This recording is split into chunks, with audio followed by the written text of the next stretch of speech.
Hello,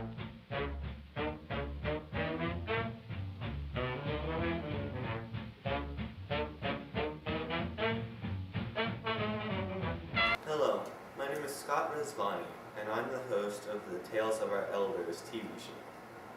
Our first guest today is Patty Cornish, who attended the University of Montana from 1944 to 1948 during World War II. What do you think was different about attending college during wartime?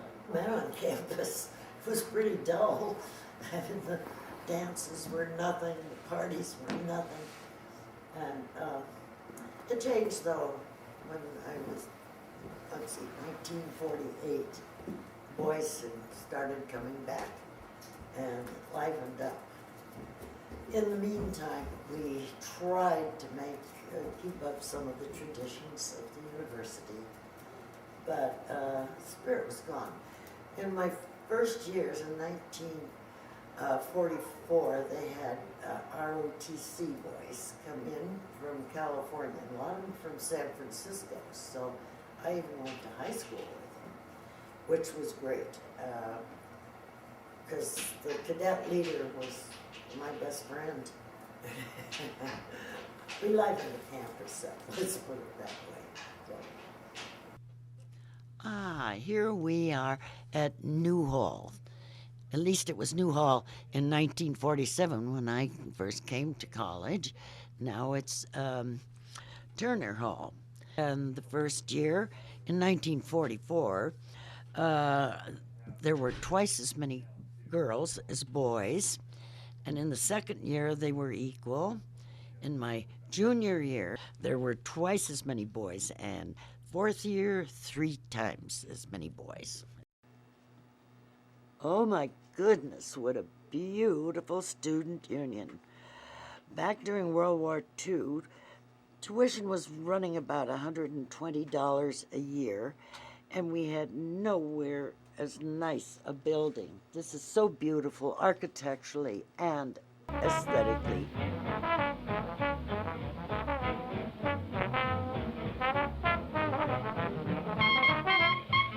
When I first came as a freshman, ROTC, Reserve Officers Training Corps, a bunch from San Francisco, same high school, George Washington, that I graduated from, all ended up here.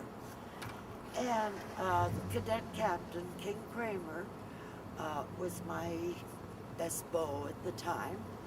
And so we had all this competition going on. And I remember a bunch of us girls went downstairs to their locker room, twisted all their books around. So then they went to class, nobody had the right books.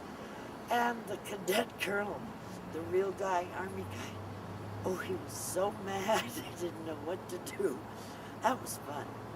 But that's when the boys all got their band together and came over to New Hall and, you know, about midnight started their band and went crash, bang, discord.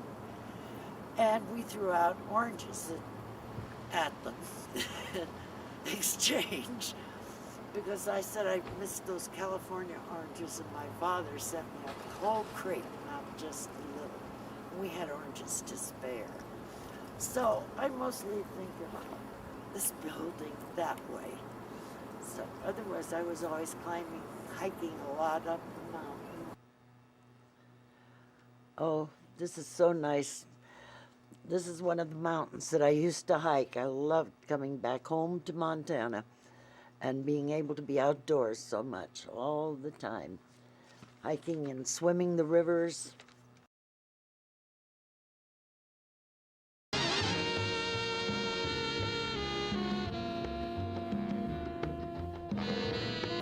What I remember mostly about the forestry school, when I was on campus, as I say, it was during the war, there weren't very many boys. And to carry along with the old Montana tradition and try to keep some spirit going was kind of hard. But one time we were able to do it was with the forestry department and the stealing of the moose head. And the head of the student body, Lou Burdick was his name, really neat kid, who was not draftable. He was a lawyer, I believe, and he got a couple of the other lawyers, and they picked me up because I was living at home, having been campus. I preferred living at home with my mother. She wasn't as strict. And anyway, they picked me up, and we stole the moose head from around back someplace, I can't remember. And we took it to my house and left it in my living room, which was awfully nice of my mother because it went on for quite a while. And finally came the Forester's Ball sometime. We lawyers, or I wasn't a lawyer, but I was with 3 others, did return the moose head. And that was just a fun thing to do, because we sure didn't have much going. We didn't have big dances or anything during the war. All the boys were gone.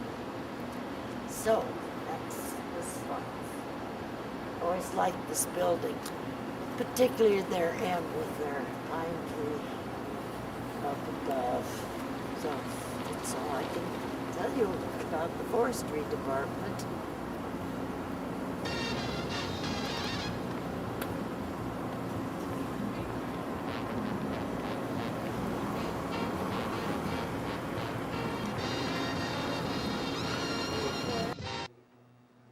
Oh dear, it looks like the lawyers have been running around busy again, only they put a, what is that, an elk, not a moose head back. Crazy. Do you still keep in touch with any of your college classmates? I sure do.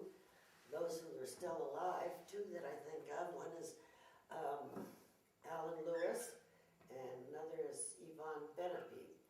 My mother's family knew their mother's families and so on, so we're down to 3rd generation old-time friends.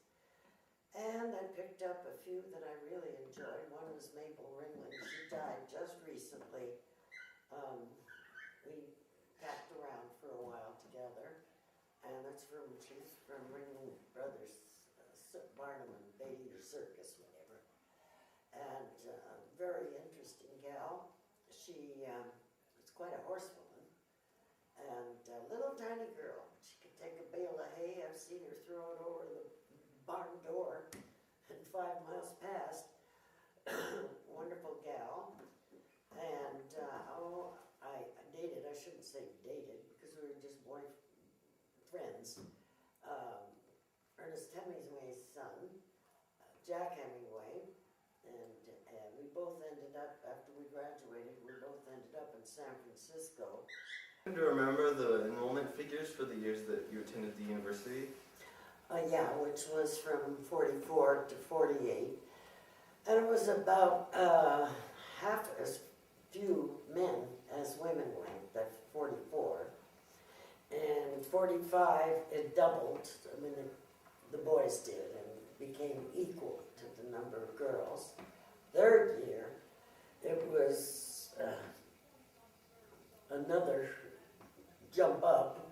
In the 4th year, they tripled the number of boys to girls. Ah, here's Main Hall with its wonderful clock tower.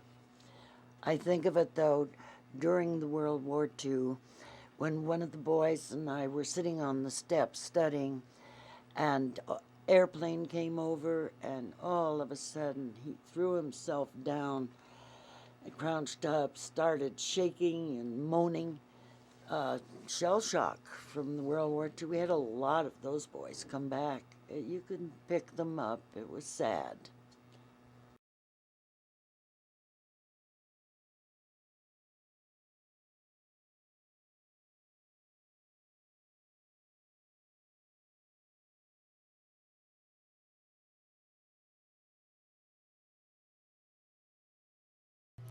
After graduating, Patty Cornish worked for 2 years, then married a Montanan man, and raised 7 children.